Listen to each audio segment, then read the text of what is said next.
welcome to Geekism and welcome back to Planet Zoo.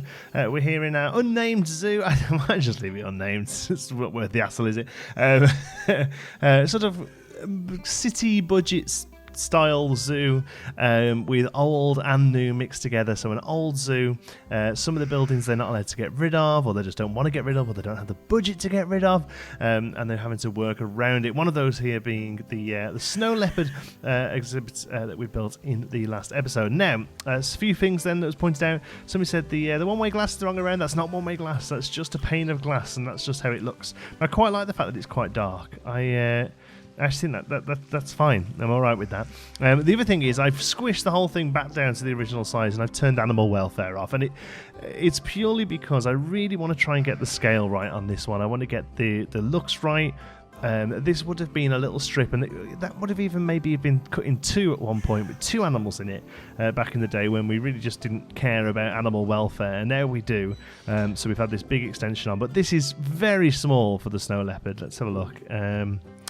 It's about half the size it needs to be. But as I was talking to Mass Bandit about this, he said, you know what, your snow leopard looks so tiny in that place. I was like, you know what, you're right, they do. So I'm going to squish it back down to something a little bit more realistic. So that's what we've got there. But I am still going to be building with the animals' welfare in mind. I just have to turn it off because otherwise that space there just tanks the whole of the welfare. Actually, some of these are a little off. Look, actually, we could do with a little bit of sand coming in. So this sort of stuff here, I am more than happy to, make sure we still get these right, because I think that's quite fun to get that right. But yeah, because of that number being low there, it would absolutely tank everything else if I turned it back off. In fact, just out of interest, let's have a look. Settings, controls, is it?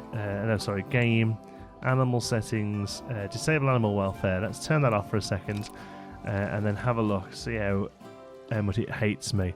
There we go. Look, that space is just so low that no matter how good all the other stuff is, that space just completely overrides the rest of the animals. So unfortunately, we are going to have to play with animal welfare off for that reason, but I am still going to be building with animal welfare in mind. Okay, I'm not going to be putting animals in tiny boxes.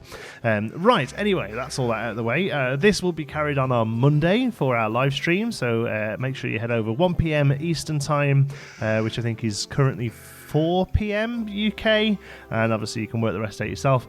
I only know the UK one because I have to call my parents. We'll be carrying on with our gift shop, but today I want to move on to a slightly smaller habitat. Fortunately, I haven't got quite as much time this week. My son's had a bit of a fever, nothing crazy, just typical toddler fever, so I've had to keep him at home a few days from daycare, and then once he was back up and running, the lady who runs the daycare wasn't very well, so she had to close the daycare down for a day or two. So I haven't had that much video time this week. So a slightly smaller project this week, but we are going to get a new animal in there today, and we're going to do a little Aardvark centre. And the reason I want to do Aardvark is because a lot of zoos I've seen recently in the UK have meerkats very up close to the front of the zoo. I imagine this. I don't know whether this is true. Maybe some zookeepers can comment, but I imagine it was due to the popularity in the UK of the Compare the Meerkat campaign, which was actually a campaign from a website called Compare the Market that does price comparisons on insurance. They did this whole campaign, I think it's still going now, where it was a meerkat who was getting upset that people were going to compare the meerkat instead of compare the market, and it's gone and gone and gone, and it's years later, and this meerkat's a big character on TV now. And I think because of that, meerkats kind of became popular and became sort of part of the public consciousness again. So I think a lot of places move meerkats up to the front. Now, we don't have meerkats in the game, but I still wanted to kind of get that idea of a small furry rodent that doesn't need much space up the front of the park. So I've gone for Aardvark. So I'm going to do it here. I'm going to try and do a completely circular build with a path all the way around. It might stress the animal out a little bit, but we're playing with animal welfare off, so hopefully we can still make it work.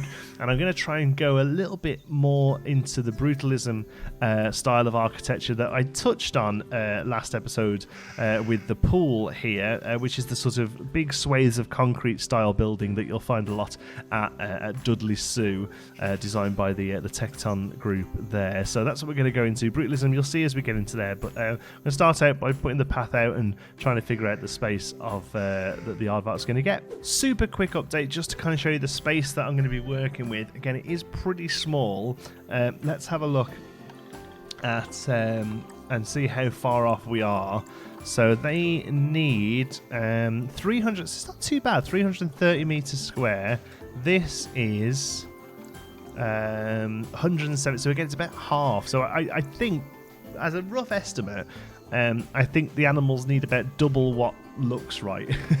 Because again, you go to modern zoos, even modern zoos, you know, they have quite small spaces for these kind of animals. They don't need much space, and it's more important to have an enriching space that's full of fun things to do for the animal, as opposed to just pure meters squared. So hopefully we can make that kind of come across here. At the moment it's brick. I don't think I'm going to keep the brick, or if I do, it'll only be some of it, and I've got it so that it's low enough that adults can kind of have a little peer over, but then obviously we need somewhere for the kids to see as well. So I've done a few of these glass panels for kids looking as well. Again, not too sure I'm going to keep them. One thing I do want to do is try and get a small interior space here that the animal won't necessarily be able to go into as far as the game is concerned, but I want to get the idea of having an interior space, because it's very rare that animals in zoos have only outdoor spaces. Really, there's always somewhere they can go indoors, just in case there's really bad weather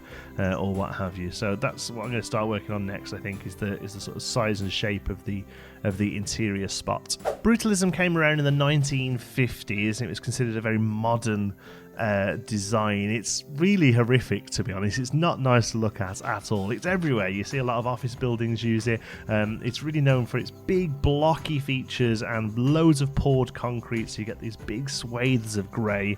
It's really gross. But it's a big part of Dudley Zoo, and a lot of it is now listed, so they can't actually do anything with it, you see, which is one of the key things. But this, I'm trying to go for a look here that's similar to what was originally the reptilary. They used to have an outdoor area that had reptiles in it, which is quite crazy to think now. Obviously, they have moved the reptiles into an indoor vivarium or what have you, and now the space is used for meerkats. They have a much better time of it outside, but it's used a low concrete wall with some foliage in the middle, and I've kind of gone for this similar sort of look here with an interior building. Like I say, doesn't actually do anything, purely for show. Basically, when the staff are on this side of the door, they'll ignore scenery. So our keeper will walk through this door. They only interact with scenery when they come through this door, and they then get the same pathing as the animals as far as the game is concerned. That's what I think happens.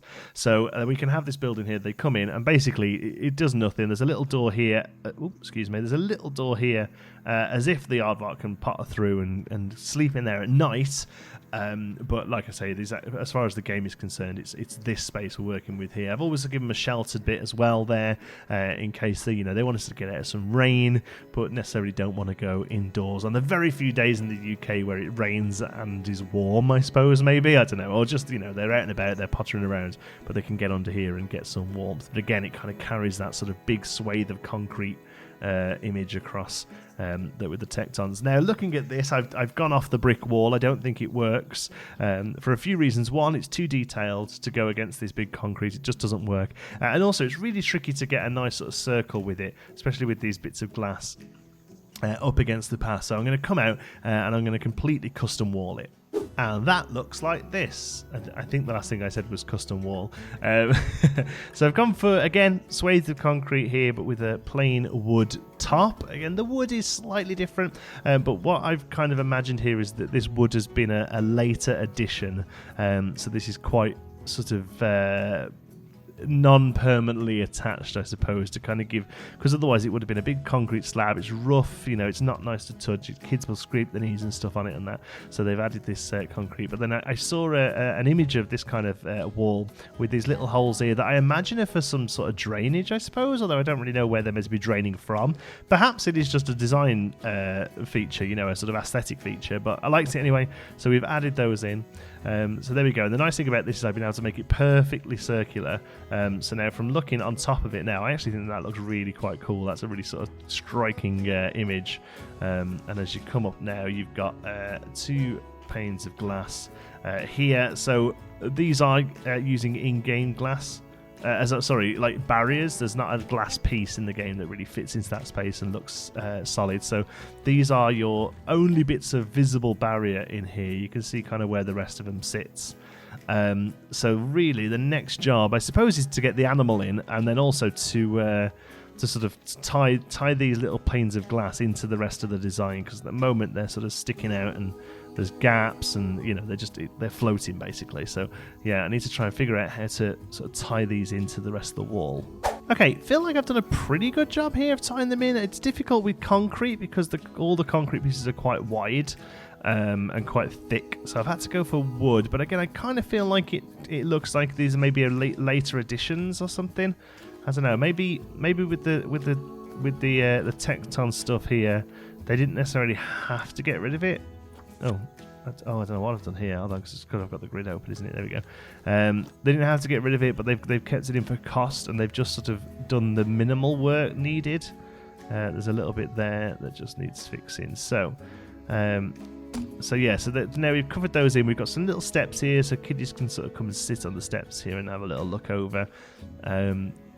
Let's get out of here so we can see it in its true glory. There we go. And it's just sort of, it just ties it into the design a bit more. Looks a bit more sort of in keeping, and it's no longer sort of floating panes of grass. Aardvark's in and some toys and stuff down. Obviously it looks very plain in the middle. That's going to be the last thing we do, is actually make it pretty for the thing, but it seems happy. Welfare is overall okay. We'll have a look at it in a moment. And then the other thing I've done here is added this in. Again, this is kind of like the idea that it's a very cheap late addition to break up the fact that this is a big concrete block, and they necessarily can't get rid of it, but they can stick stuff on it and it be fine. So we've got a bit of an African design. Aardvarks are native to Central and South Africa, so we're going for a bit of literally just a bit of wood there. Just somebody's come in and gone, can we do something about this big concrete building here?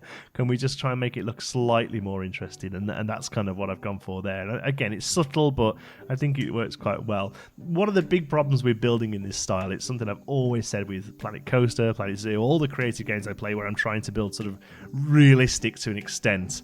It's very difficult to make it look like that's what you're meant to do and not that you're bad at the game. I know this is something that other similar sort of creators have said as well. That's 5 pieces of wood and a plank, and it literally took seconds to do.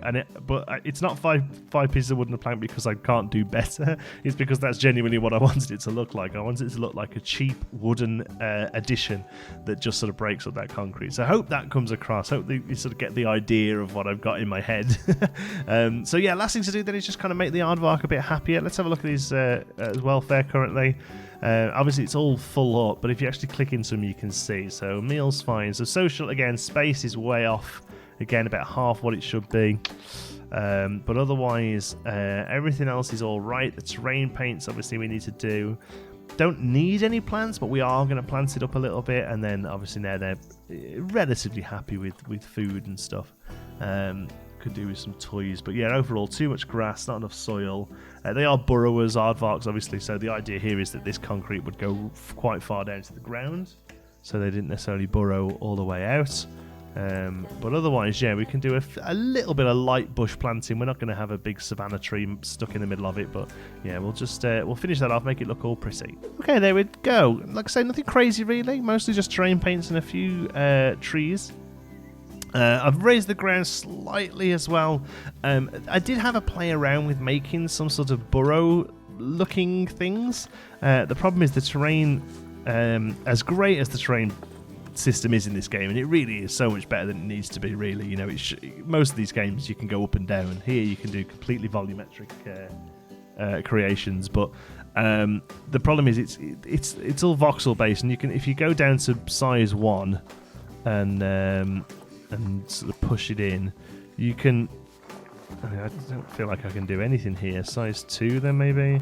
Like you can kind of see the voxels. I mean, you could maybe do something like that and make it work, but then you get really weird clipping with the animal and stuff. So I'm gonna kind of say that the animal burrows are elsewhere. I don't know, but otherwise then we've just kept it to grasses and a couple of bushes, so it's all stuff that would work well in a temperate environment, probably, despite them actually being sort of African. But I do like how the Aardvark does go and rummage through the bushes here. It's not completely stuck in the area off. Look at that, it goes and chills out in there. That's That's really quite cool.